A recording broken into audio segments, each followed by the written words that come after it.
All right, hello and good evening, folks. I can see that we've got folks who are joining our session. I can see that we've got Lexi and Madison and Matthew and Pat and Raj and Roman and Savannah. I'm trying to get down to the bottom of the list as they're coming in alphabetically. We're delighted that so many of you are going to spend an hour with us this evening to learn a little bit about Yale and to hear directly about it from some current Yale students who are from all across the Southeast.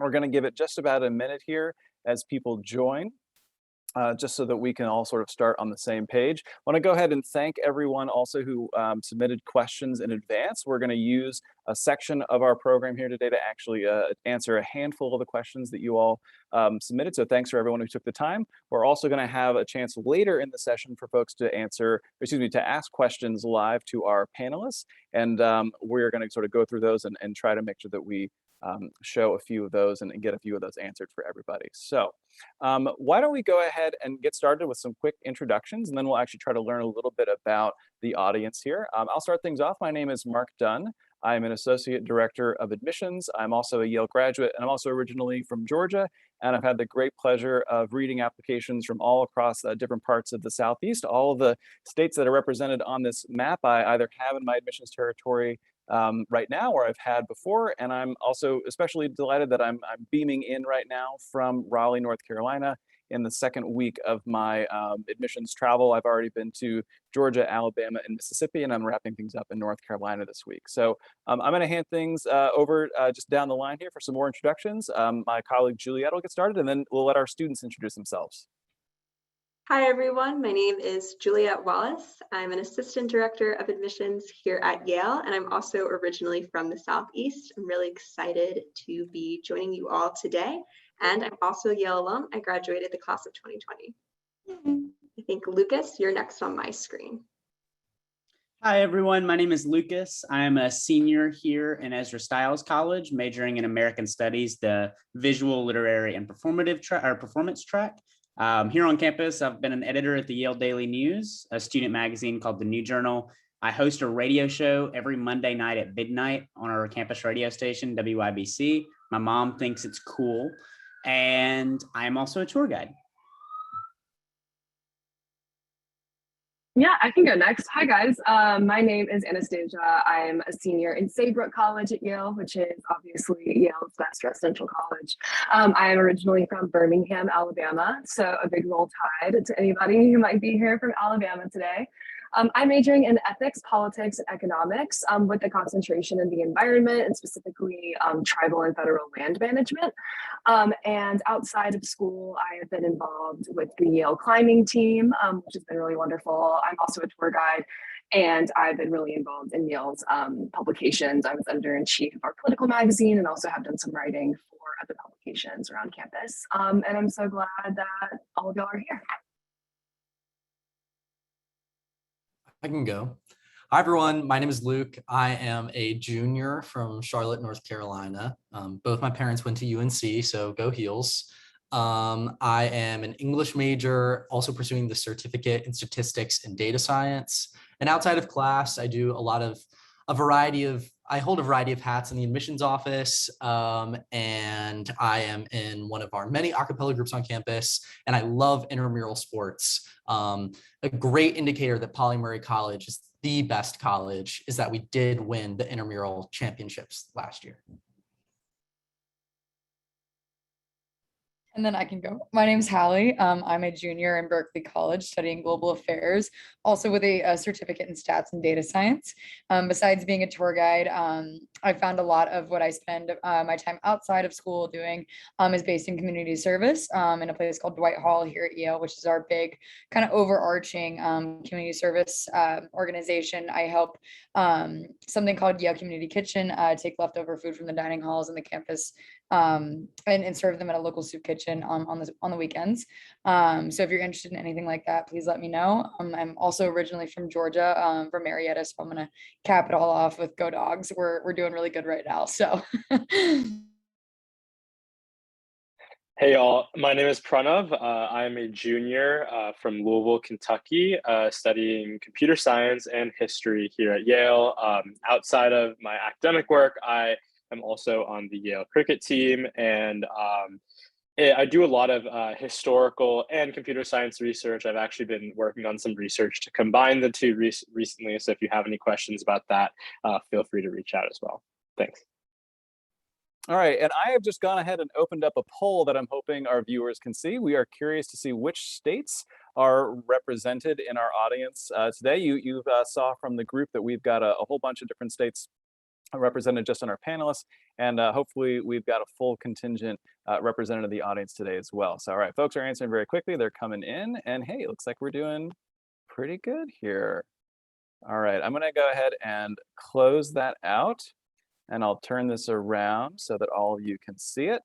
And it looks like we got something from everywhere. We've got, I think, every state represented this evening in our list of folks that we invited from across the Southeast. So good work.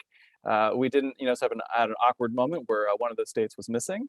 And we're also just curious to know kind of who you are. Where are you in the process right now? Are you a high school senior, a high school junior? Are you a parent who's logging in on your own? You might have a parent who's kind of lingering, behind you at the computer screen. That's fine too. Or someone else who's tagging along. So kind of get a sense of who we've got here today. All right, you guys are good at this. You're going very quickly.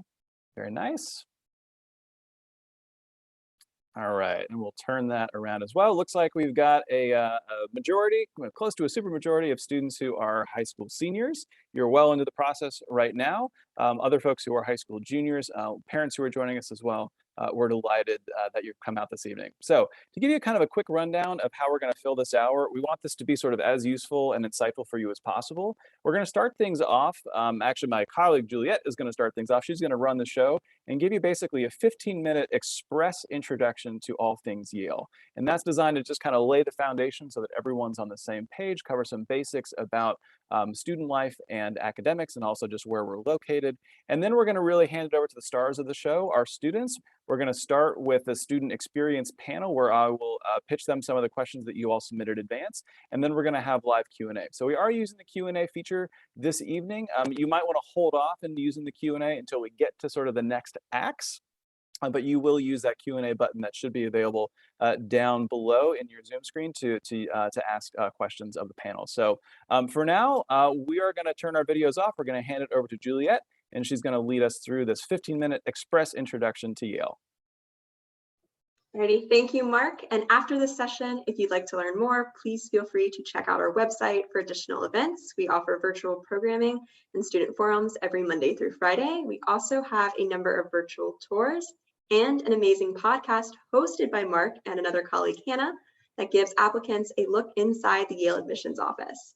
We'll put a link to these websites in the chat if you'd like to find out more. Now, capturing everything about Yale in only a few minutes is virtually impossible, but our office gave it some thought and we came up with something really concise. Yale is and. Now, if you've never heard this phrase before, it can sound a little bit odd, but hear me out because I actually think this captures Yale quite well. We know that in the college search process, there are often a lot of ors. Do I want to study math or history? Do I want to get involved in theater or robotics? Should I conduct research or study abroad? At Yale, we don't want our students to have to choose. What most sets Yale apart is its philosophy of and. The first place you can really see this idea of and is actually in our home city of New Haven, Connecticut.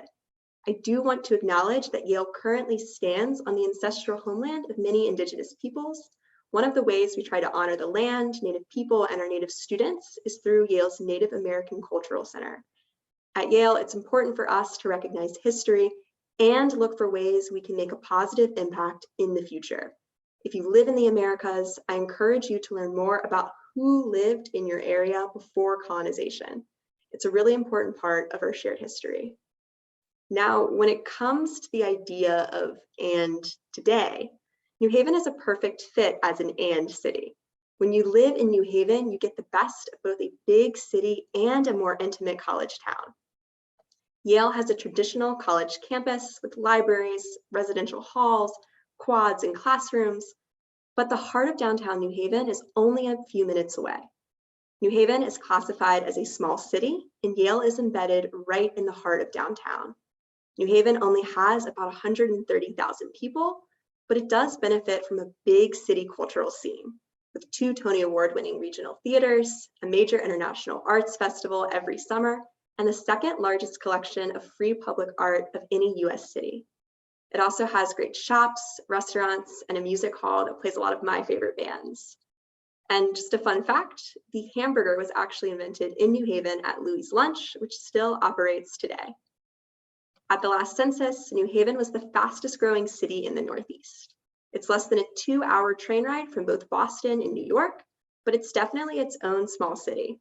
At the same time, students can also enjoy the nature of Connecticut because campus is only a short walk to an area called East Rock, which leads up to a physical rock where students can hike, bike, run, and climb. I love living in New Haven because it means I get the chance to be a short distance away from the city, nature, and the Long Island Sound all in one place. To talk about Yale as an and university, you need to understand our undergraduate education, though, which combines the best of a research university and a liberal arts college. I'd like to take a moment to explain exactly what the phrase liberal arts means. I sometimes thought that the liberal arts was just a subject area that a person could study, but in fact, it's really an idea that extends all the way back to antiquity and the desire of philosophers to gain a universal or holistic understanding of different subject areas. Today, liberal arts refers to how we approach learning rather than what we learn. At Yale, this means students can choose from over 80 different majors, but regardless of whether they ultimately choose to major in a STEM, social science, or humanities field, we're going to ask them to take classes and gain background knowledge in many different areas.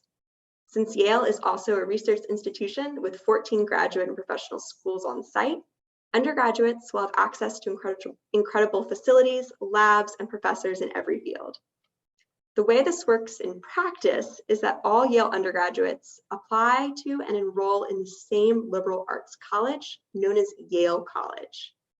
And no one is required to declare a major until the end of the sophomore year.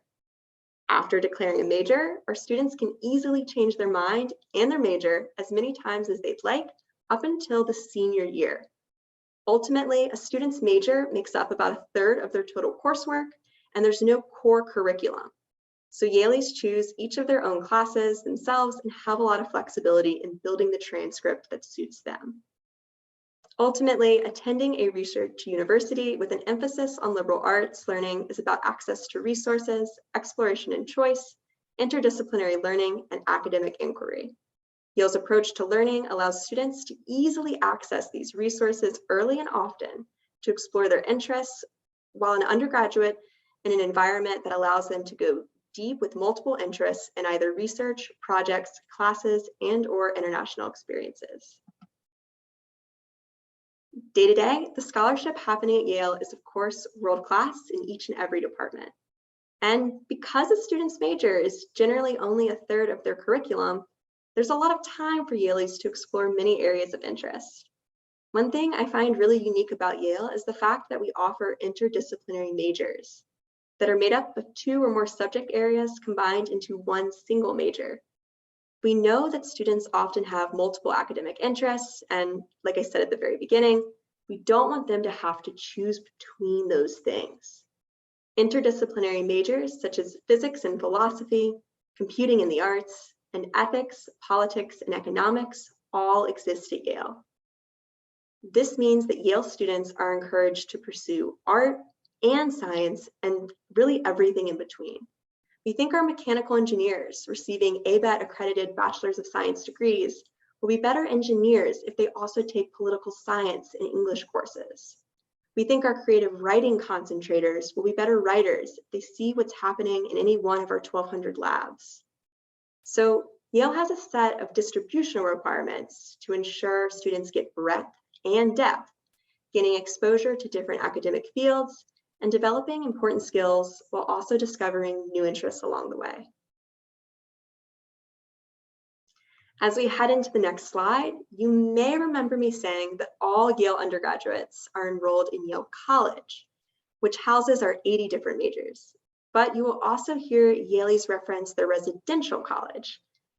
This can be a little confusing at first, but it's actually a really cool way that our students live and learn.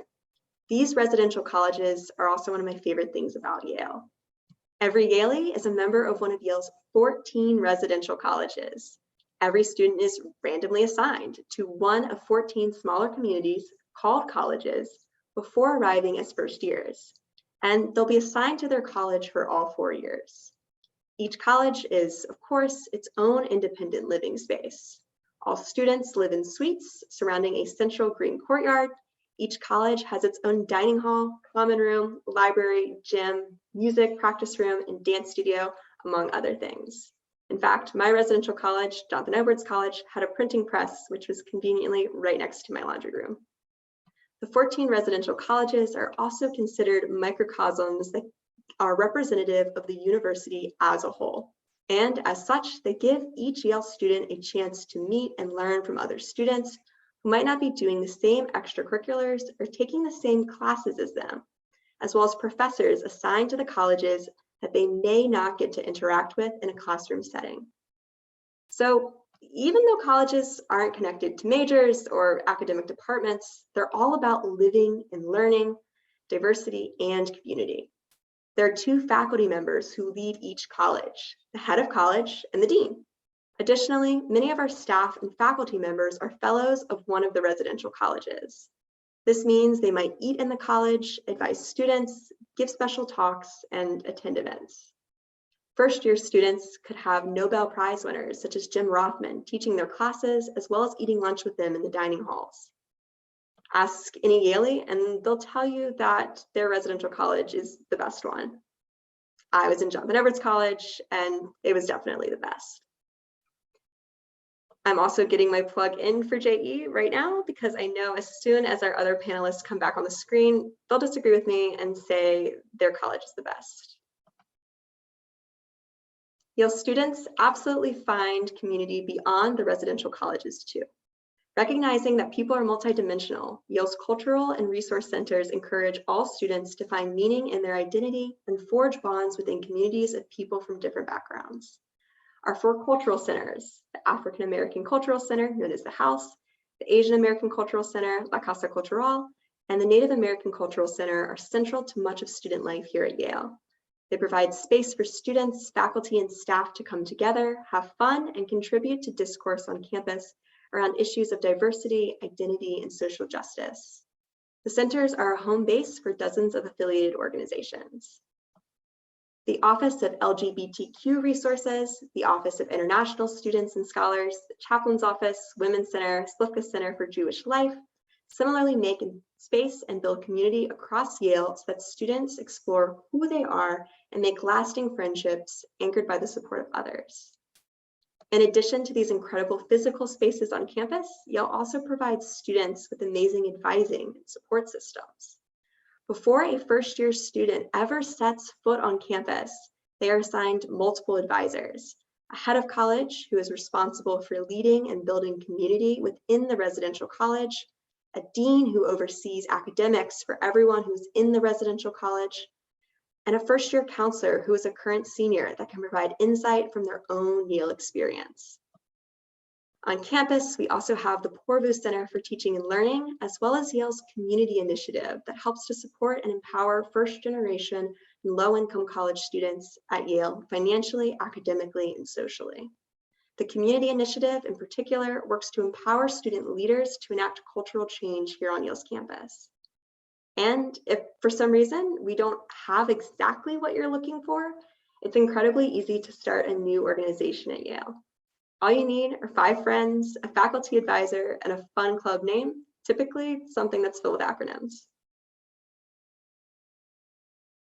Before we start talking about what it's like to come to Yale from the Southeast, I think it's important to talk a bit about all the students who are living and learning at Yale.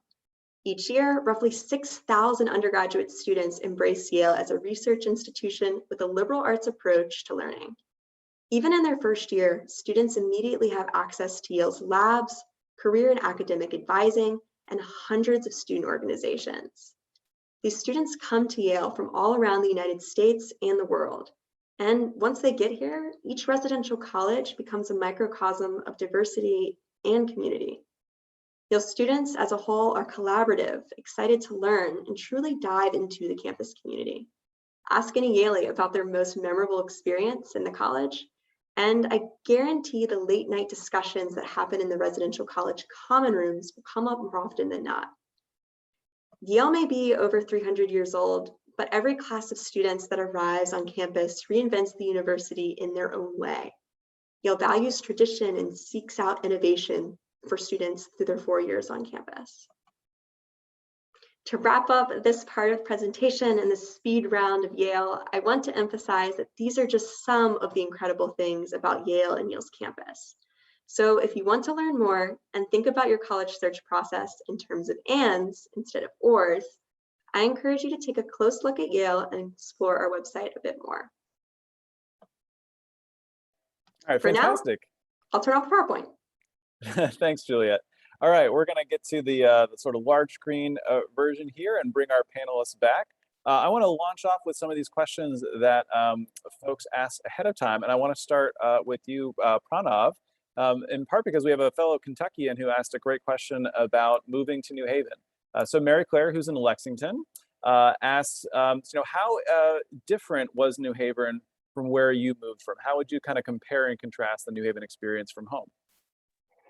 Yeah, definitely. That's a great question. And obviously, I'm sure a lot of us on this panel also had that question, coming from various parts of the Southeast as well. Especially since, so I'm from Louisville, which is, although is different from Lexington, is I feel like very similar in terms of a lot of the aspects of, typical city life. And I think one thing that I noticed very quickly after moving to New Haven is just how much more compact everything is. I think back home, if you wanted to get anywhere, you would have to have a car and you would have to be willing to drive 10, 15, up to 30 minutes to an hour to get to where you want to go. And one of the great things about being in the city of New Haven is that it's very much a small, compact, planned, walkable city, which is really great for students because I feel like I get a chance to explore a lot more than I would have, even without a car on campus. I can, literally walk and have all the things I could possibly need, within walking distance from me, which is really great. Again, it is super different, I would say, from where I'm from, but I wouldn't say it's in a way that is, super hard to adjust to at all. It's pretty welcoming, and because you do get kind of a lot of time in the beginning of the year as a first year to really acclimate to the new environment. I feel like I fit right in when I got here. It was really fun to kind of explore the city and learn more about what makes it so unique, whether that's really special places to visit or parks or things to go to see or places to go eat. I feel like I was always doing something like that. And that was a really great way to kind of get used to the city. That being said, it's definitely a very easy adjustment for me. And I'm sure other panelists may also have different perspectives on that as well.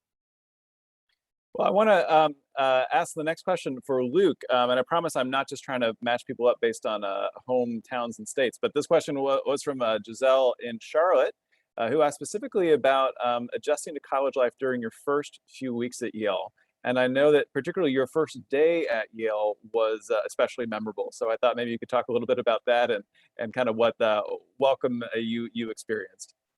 Yeah, so the quick version of this story is that my mom's car, her wonderful Honda Element, made it all the way from Charlotte, and then it broke down about 2 blocks from my residential college on the day of move-in, which was just absolutely mortifying because we were blocking up the street and the cars had to go around us, and I had all my stuff and I was just so embarrassed. I didn't know what to do. So I call up my first year counselor, affectionately known as a FROCO, who's a senior who lives in residence with you in your residential college, whose job is to guide you through your first year.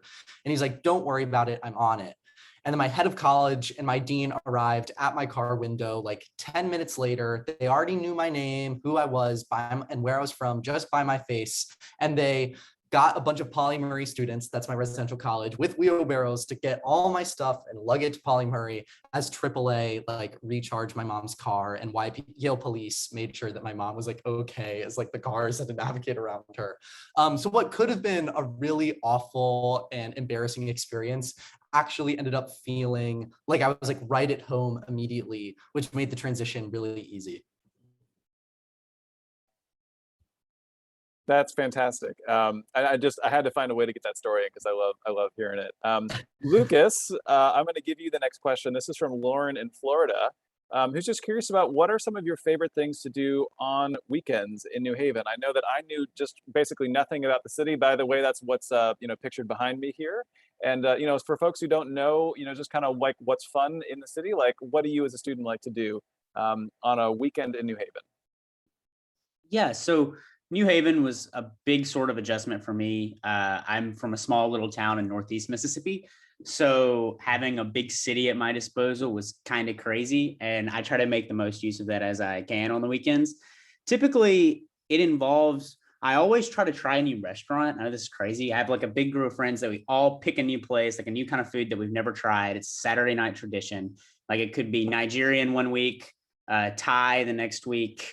Does not matter. It's just every single weekend. So I also like to go to the football games on Saturday mornings in the fall. It's always something exciting that I do. I photograph for the team. And otherwise, honestly, just walking around the city and seeing new places, new stores, or even lately has been quiet weekends, just spent in the common rooms with my friends. We're seniors now. So we're starting to like realize like OMG in like 8 months, we're not going to be in the same room every night. So we've been having a lot of fun doing that. So long story short to say, there's a lot of different ways you could make time of like your Saturdays and Sundays, whether that be like me walking around for hours with a camera and just photographing everything, or hang out with friends more low key in the college courtyard. I'm going to make a plug on Lucas's behalf. Lucas is a spectacular photographer, and you should follow him on Instagram. I follow like 3 accounts. I follow like Yale Admissions, the Atlanta Braves mascot Blooper, and Lucas, and his stuff is fantastic. So you should check him out. All right, I'm gonna put you on the spot next. Hallie, Alexander from Florida, asked specifically about community service opportunities and sort of what type of opportunities are available and what's been your favorite. Yeah, no, that's a great question. I kind of hinted at it at the beginning of my spiel, but a lot, if not all of the community service based out of Yale is under the umbrella called Dwight Hall. And it is a physical building where on the quad where all freshmen live. And it's in this building that they basically help support probably about 50 different smaller service organizations financially, but also ensuring that they do have the resources to operate. So the one that I found nearest and dearest to my heart is something called Yale Community Kitchen, like I mentioned. Inside of New Haven, there's a lot of soup kitchens that operate on the weekdays, but a couple years ago, there was a group of Yale students who saw that on Fridays and Saturdays, the soup kitchens in New Haven would close. And they determined that they wanted to fix this issue and came to Dwight Hall and came to Yale and said, we want to take the leftover food from the dining halls on these 2 days and serve it in a church right next to one of our residential colleges here to pick up where a lot of New Haven soup kitchens can't operate throughout the entire week. And so that process has been going on for so long now. It's become a really wonderful process where we have different volunteers from different clubs. I myself am a coordinator, so I get to go earlier on in the day with a little car from Dwight Hall and run to the different kitchens. I get to go in the back of where all the students normally see the dining halls, and you make wonderful relationships and connections with the employees that do work in these dining halls. Our faces become familiar, and I think it's something really rewarding.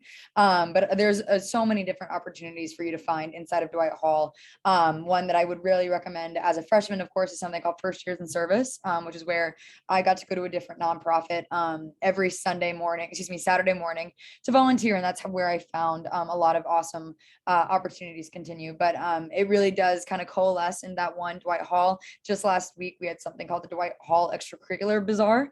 So besides the normal, thousands of clubs bazaar that we have every year, there's a separate day and time where it's only service-oriented organizations, which makes it really easy for you to go and join one of those things.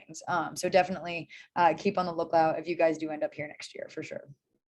All right, fantastic. I got a couple more questions I'm going to pull out here. Audience, if you would like to think about a question that you'd like to ask of the panel, go ahead and use the Q&A feature.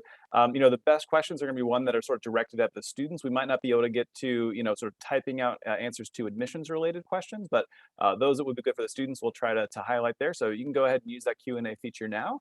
I'm going to point the next question at Anastasia. Tarika in Mississippi asked specifically about sororities on campus. I wonder if you could talk just about sort of Greek life generally, what folks could expect on that front. Yeah, I'm happy to. So I am in a sorority at Yale. I'm in Pi Beta Phi, and I have been since my first year. And I think a lot of broad social conceptions of Greek life, are really promoted by movies and TV shows that we watch, and it seems like this really all-consuming part of your college experience. And I think at other places that can certainly be true. But to speak only for Yale, I can say that Greek life has been something that's certainly been a lovely part of my Yale experience, but it's not been the whole of it. There are roughly 10% of Yale's undergraduate population is involved in Greek life. And I really enjoyed it because I got to meet a ton of different people that I don't think I would have gotten to meet otherwise. It was lovely to have some events, whether that be like a formal or whether it be watching The Bachelor on a Monday night. That was kind of a lovely thing to be able to do. It's also a great source for academic resources. I know our sorority does kind of a notes bank where people can contribute notes that they've taken from classes and, give each other some study materials to help out, which is really helpful. So I have found it to be, a really just positive experience in my Yale experience, but certainly not the entire part of my Yale experience. I wouldn't call it a focal point. Perfect. And then I'm going to round things back out with you, Pranav. Spencer in Tennessee asked specifically about, what students gain from participating in research and how easy is it to get involved in research as an undergraduate? Yeah, definitely. As someone who has done kind of research in both STEM and humanities, I've felt that research has been one of my favorite experiences at Yale, both in or outside of the classroom. And one of the really great things about doing research here at Yale is that it's very it's not super competitive to do it. I knew that when I was in high school, I was under the impression that I had to come in to college, kind of having research under my belt, having done work with professors, especially in the STEM field. And if I didn't, I would be at a disadvantage when it came to college. But I was quickly, told that was not the case here at Yale. It was super easy to find interesting research that was going on. You will probably quickly realize if you end up deciding to attend Yale that a lot of professors here will share their work during courses, during extracurriculars with majors and students who aren't majors in the field. And oftentimes getting involved with research is as simple as sending an email to a professor who's doing work that you're interested in. And oftentimes, they will find a way to get you involved. And in some cases, you can even be paid to do research as well, which has been really great. As someone who didn't have any humanities experience before coming to Yale, being able to kind of, learn more about how that process works and getting a chance to actually work on research has been really great for me. And even in STEM, I got a chance to learn about a lot of new things that I wouldn't have otherwise. And I think research is a great supplement to what we learn in classes as well, just because you really do get, to practice what you learn and to apply it to something that's more specific maybe than some of the classes that, you will be taking here as well. So I've had a really positive experience with all types of research here at Yale. And I think overwhelming majority of Yale students will participate in research at some point in their Yale career as well, which is really great. All right, fantastic. Juliet, I know you've been keeping an eye on the Q&A feature. Are there any questions that have come up that you'd like to sort of float up to our panelists? And while you're doing that, I'll go take a look and see if I can grab the next one. And thinking about interdisciplinary learning and the kinds of classes students can take at Yale, what are some of your favorite classes and why? I'd love to hop in on this one. And I think every panelist on this has heard this story. So bear with me right now. But my favorite class I actually found while I was looking for a distributional requirement. And so I was looking to fulfill the writing requirement my freshman year.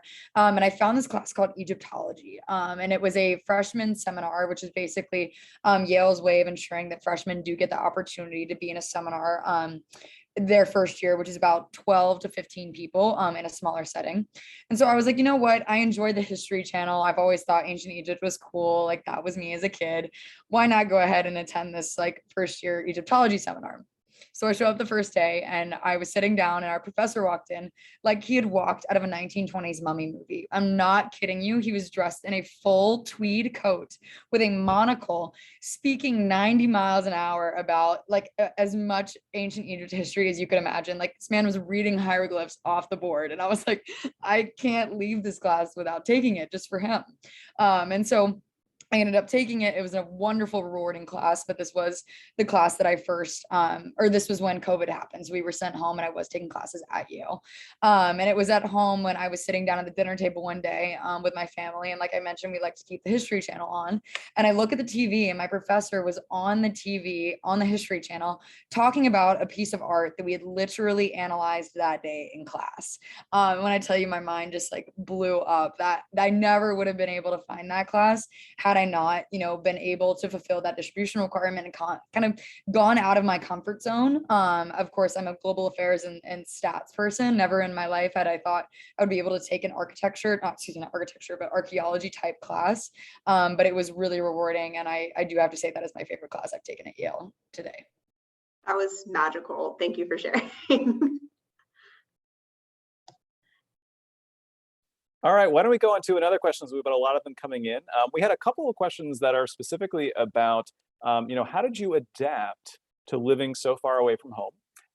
For anyone from the Southeast, it is, probably a plane ride or a pretty long drive that might stretch over multiple days to get there.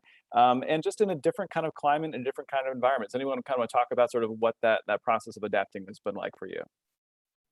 I can jump in super quickly. So I came from a really small town. I kind of joke that it's a stoplight town. Like we have a McDonald's and a stoplight. And came to Yale and was terrified, honestly, right? Like I didn't like the winter. I thought like below 40 degrees, I was going to die if I walked outside.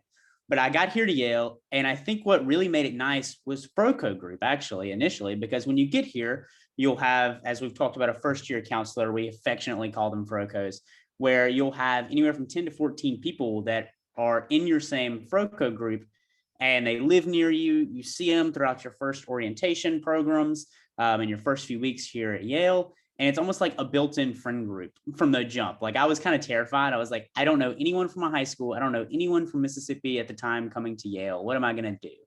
And that friend group really like helped me transition here because I wasn't just wandering alone down a sidewalk. Like, OMG, there are 24-hour restaurants, and beyond just that, transitioning to the winter, I found that once I got a nice coat and I went through it about 2 weeks, there was like the first day where I was walking outside, it was snowing, and I was upset because it was snowing and I was cold. And that night was tough.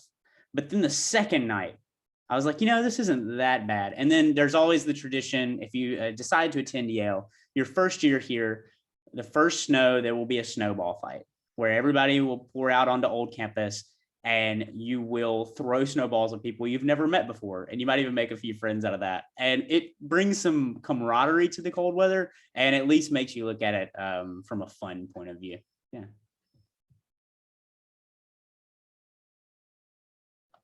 And I'm curious, do any of you all have experience studying abroad? We're getting a few questions about the study abroad experience or what that can really look like. I don't want to be am I the only one that has studied abroad on this panel? Anastasia, do you want to go? Yeah, I can go super quickly. I studied abroad in London at the London School of Economics after my first year at Yale. So I was a 6-week program. I took 2 classes. They were each 3 weeks long, and it was really wonderful. I had a lot of Yale friends do it with me, and it was great to get to travel on weekends as well. It was the first time I'd ever been to Europe, so that was a really wonderful thing. I had other friends who had gone, and there were also a lot of people taking classes for their language. So people who are, for example, studying French might go study in France. So I found a lot of friends who have done that. But I really enjoyed my summer program. I got to take 2 classes in environmental economics and then political philosophy.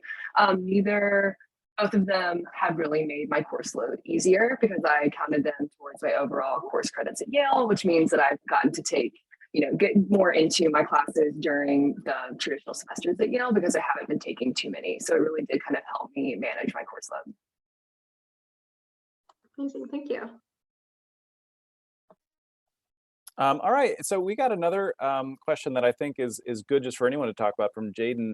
That's specifically about, how did you individually kind of navigate the process of choosing a major? I'll say I've been talking with a lot of high school students the past week and a half, and folks are really curious about, okay, how do I come up with my major? Some folks kind of know exactly what they want to study. Other folks have 2 or 3 or 12, different ideas. So I'm curious if anyone kind of wants to talk about their experience of just kind of navigating that. Did you kind of know what you wanted to do when you arrived? Did you surprise yourself?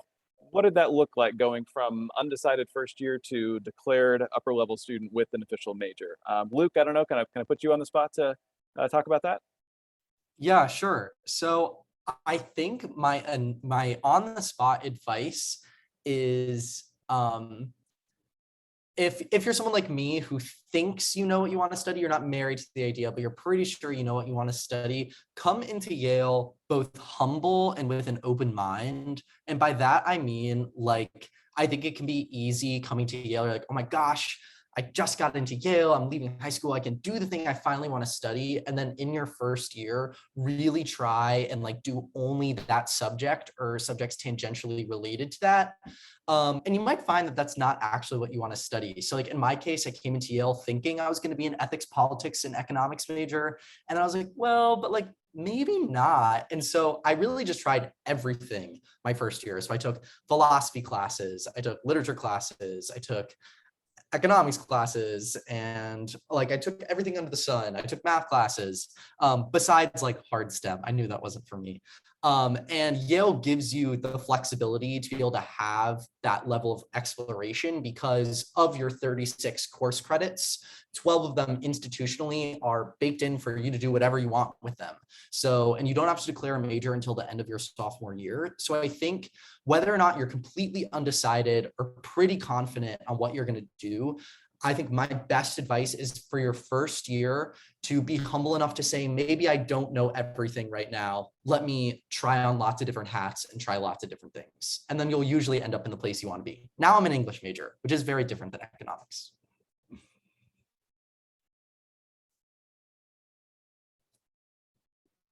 All right, I'd like to combine another sort of couple of questions that are coming in. Someone asked sort of specifically just kind of how would you rate the diversity at Yale? And another student was asking sort of specifically about sort of political, diversity of opinion. So I'm curious if anyone could just talk about just kind of what diversity sort of means for you in your interactions with your peers. I can speak just from the admissions office and my own personal experience to say that we think about diversity along all kinds of different dimensions. It's really important that we've got students from all kinds of different backgrounds, interests, opinions, beliefs, values, identities. We think that makes Yale a richer and a better place to learn. I like to say that I think our students are the most valuable academic resource that we can offer. So I know it's kind of a strange question to sort of think about an anecdote, but if any of you, would any of you kind of like to dive in and, if someone on your tour sort of said, hey, is Yale a diverse place, and kind of what does that mean for you?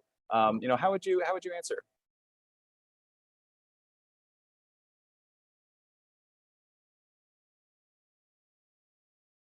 I can jump in just to get everybody started if somebody wants to talk after me, please. But I think that what I have found, and I think something that I think sets Yale apart from a lot of other places is that there are I cannot tell you how many people that I never would have met if I never would have come to Yale. And I think that is kind of anecdotally how I really think about diversity here. For example, I have a friend here from Kentucky who might be going through doula training next summer because he just wants to know more about childbirth, like that. So that's one of my friends. My roommate is a mechanical engineer. So that kind of diversity is certainly present. I feel like I've really I don't know if I'm the best person to speak to the experience. I mean, as a white woman, the best person to speak to the experience of a person of color on Yale's campus, but I feel like my experience has been made so much more richer by the different people who come to Yale and getting to learn more about their experiences, especially in classes, but also certainly outside of classes as well. Yeah, and I can hop in here. I think one of the great things that I've really gotten to experience as well in terms of diversity at Yale is that people really embrace their identities on campus, which really makes it special because you feel like you have a home here, regardless of what you identify with, where you come from. I can shout out the Asian American Cultural Center here for making me feel like I have a place to go and a place to be and a home that I can kind of go to both physically and just like in a general sense have a spot on campus that I know that is something that I can engage with people who are both people who have known for all my time here at Yale and people that I continue to meet every day. And I think one of the great things is that it's like I think I experience, especially when meeting new people, diversity in like all senses of the word, like diversity of thought, diversity in shared experience, diversity in perspective, and that is something that I think is awesome. I really feel like I learn a lot outside of the classroom here just as much as I do in the classroom because of that. And I think that's one of the special things about being here. And especially I started during COVID, so now that we're in person, I get to kind of experience this more. But like being able to just like run into more people and get a chance to have those sorts of deep and thought-provoking conversations has been a really big joy as part of my Yale experience so far. Thinking about the Yale experience and the shared experiences Yale students have, what are some of your favorite events here on campus and traditions that Yale students share?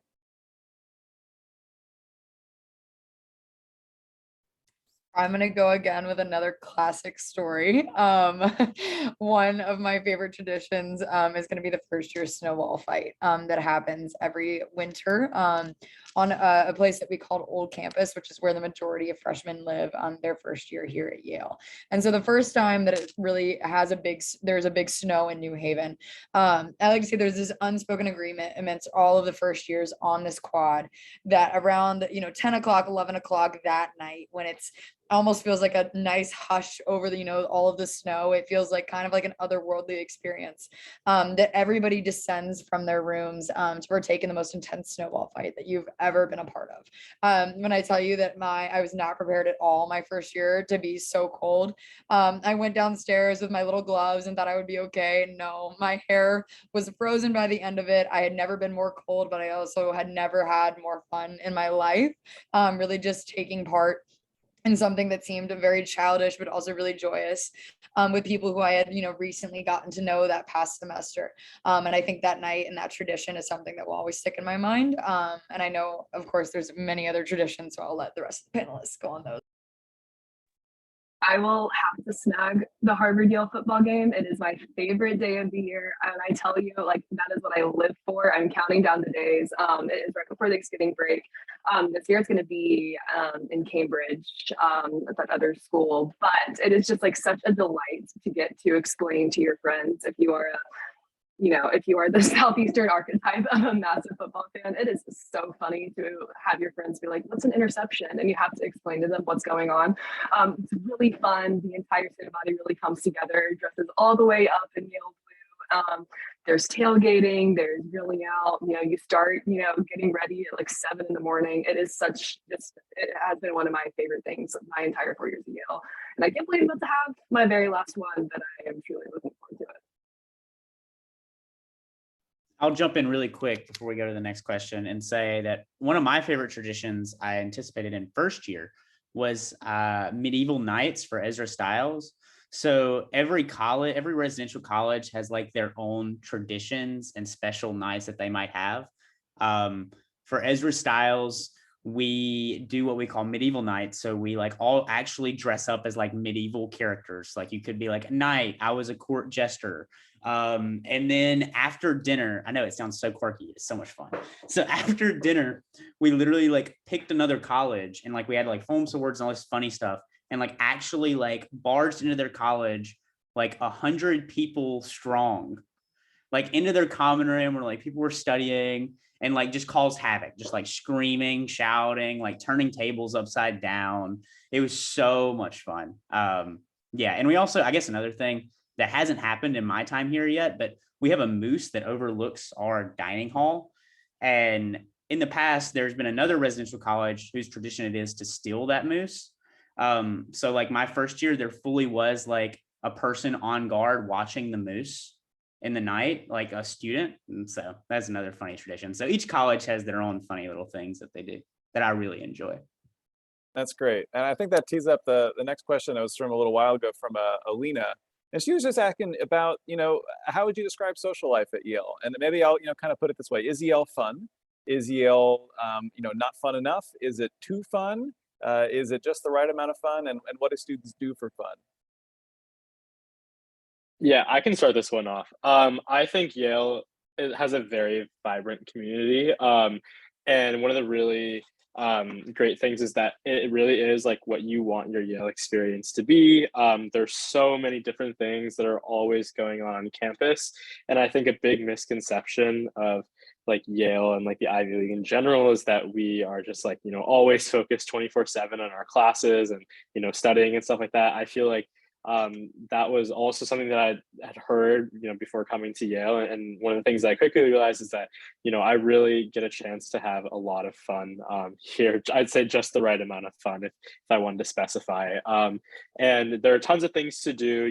There are a lot of really awesome student-run organizations that are on campus that lead a lot of awesome things. So I think Luke mentioned that, he's part of an a cappella group. There's tons of those on campus and they do really awesome work. There's so many student performers, artists, bands, and so many other things that happen all the time.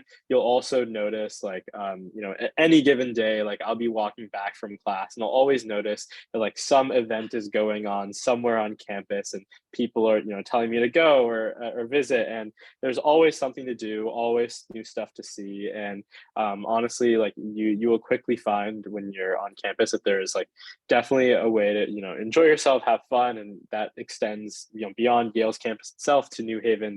I'm still like exploring new things to this day. And I've been here for over 2 years. So I think that is a testament to just how exciting and vibrant campus community can be.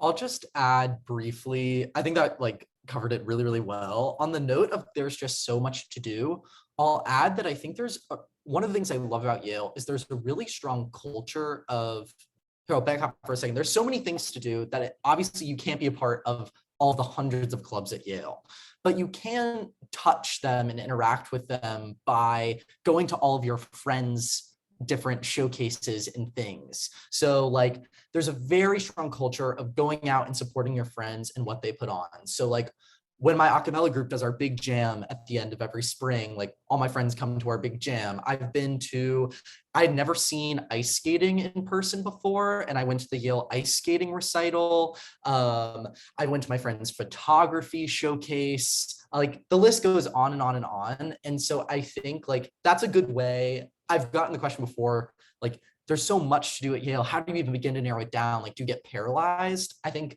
there's kind of this Southern hospitality culture of like really, really trying to support your friends and doing so by engaging with the extracurriculars that you otherwise wouldn't have time to ever see. That's great. So I got another question that just came in recently from Robert, who was asking specifically if, so sort of how undergraduates engage with the graduate schools. And I like this question because, it's important to kind of draw sort of the dotted line around Yale College relative to those graduate and professional schools that range from the School of Medicine to the law school, the School of Management, which is our business school, art, architecture, music, drama, the list goes on and on.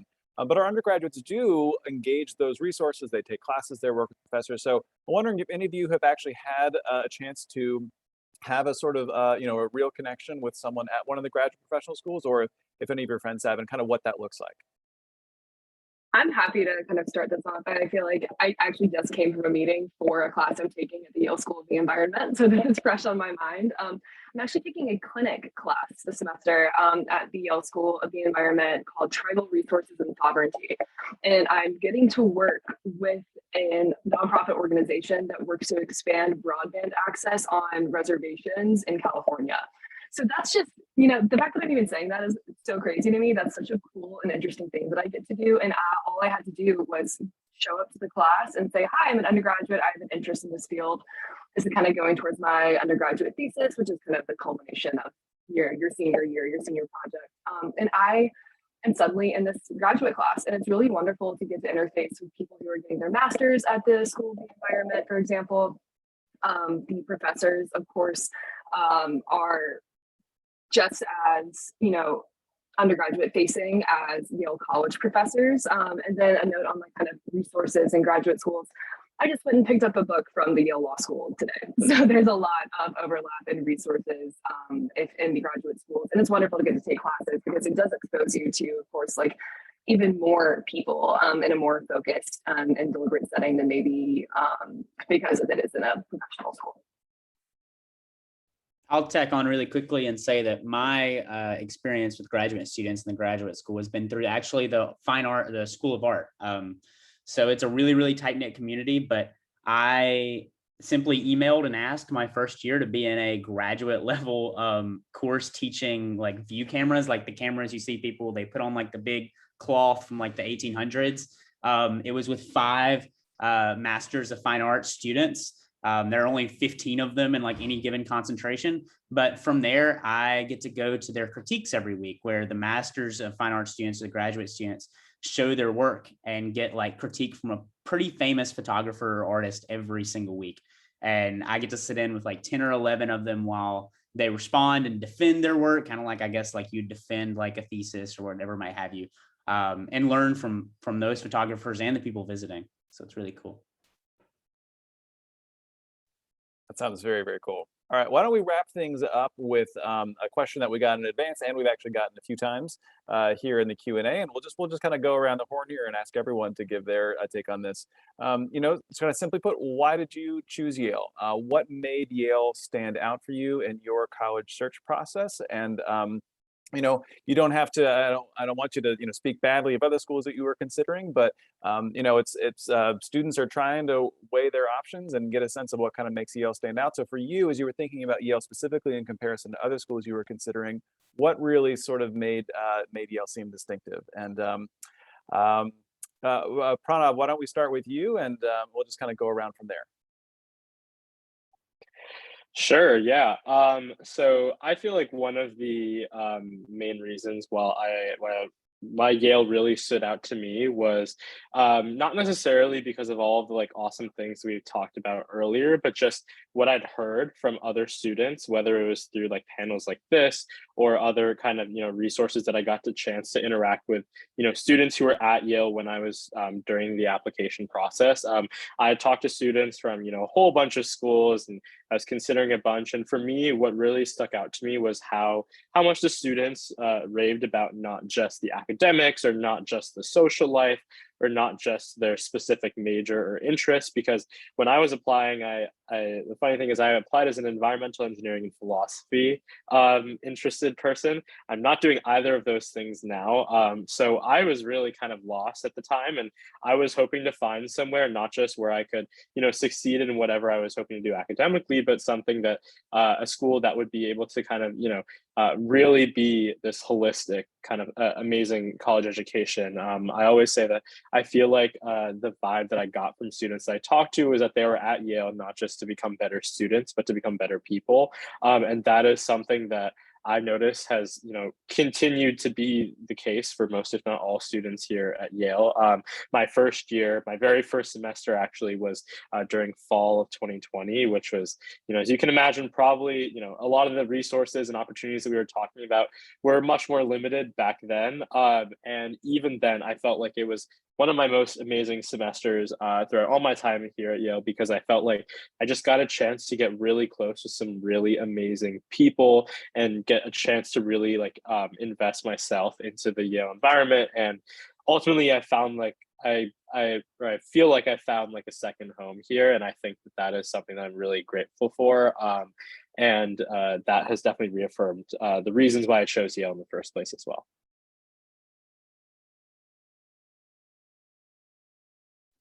I can't tell if I'm next on our like little gallery view, but I'll take it. For me, honestly, it was how open everybody seemed to help.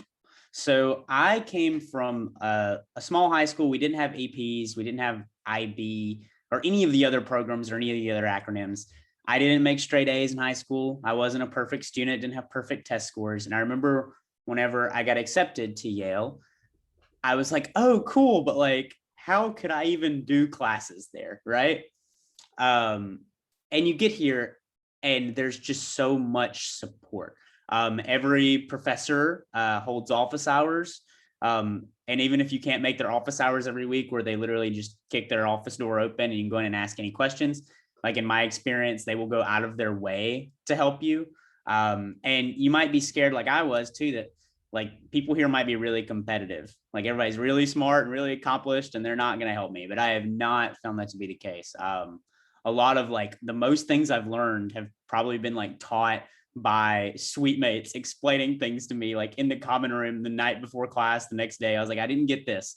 So there's been a real culture of not only just like social support and finding your people through clubs or extracurriculars, but also academic support and a lack of judgment for needing it is what I've really found throughout my years here. And it was a main reason why I felt comfortable coming to Yale in the first place, that my Bulldog Days experience, that was the first question I asked of my host, was like, hey, what happens if I come in and I really struggle?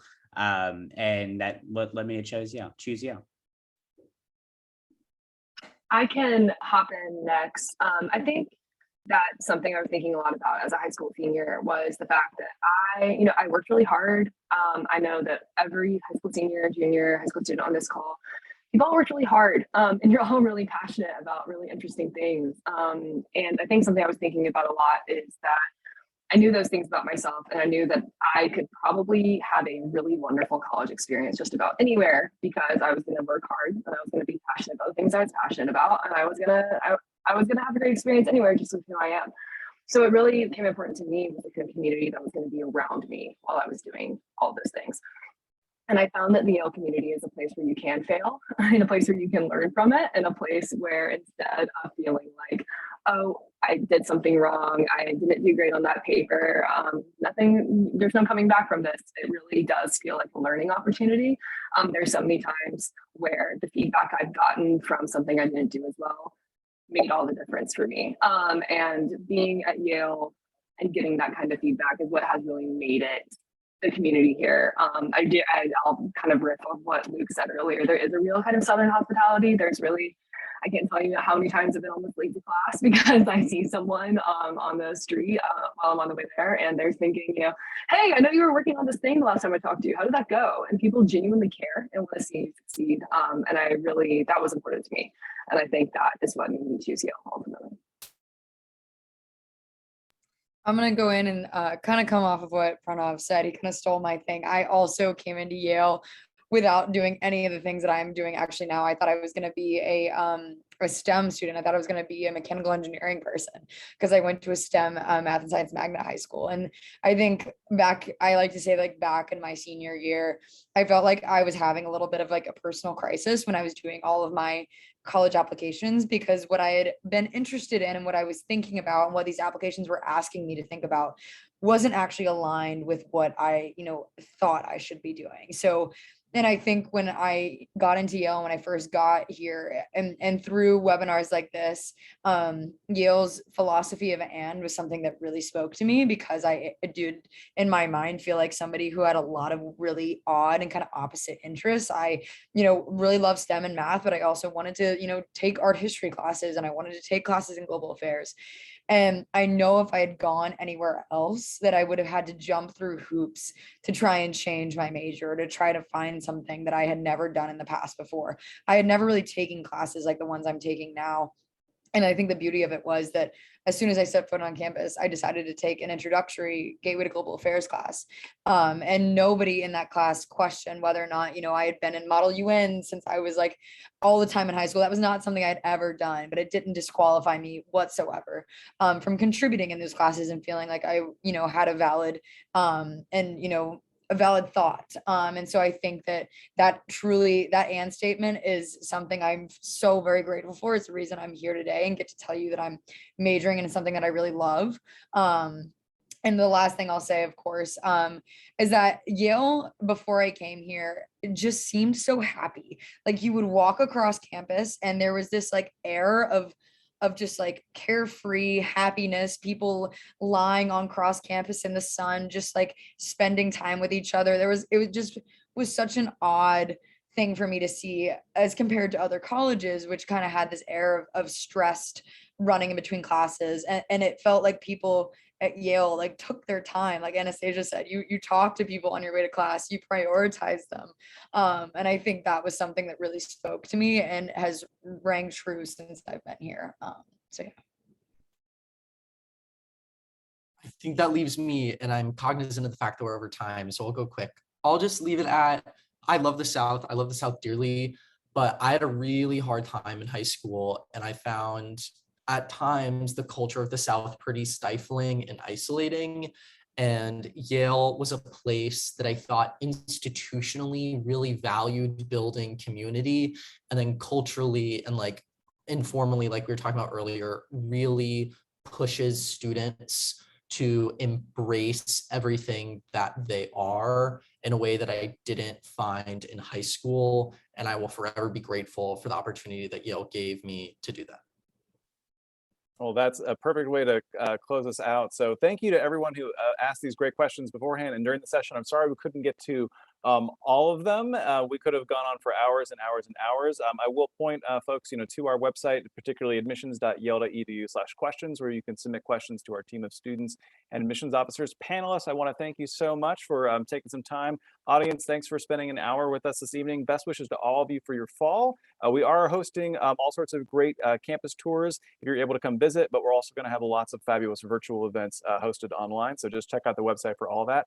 And go Dogs, and best wishes to all of you for your fall. Nice to see you all. Bye-bye, guys.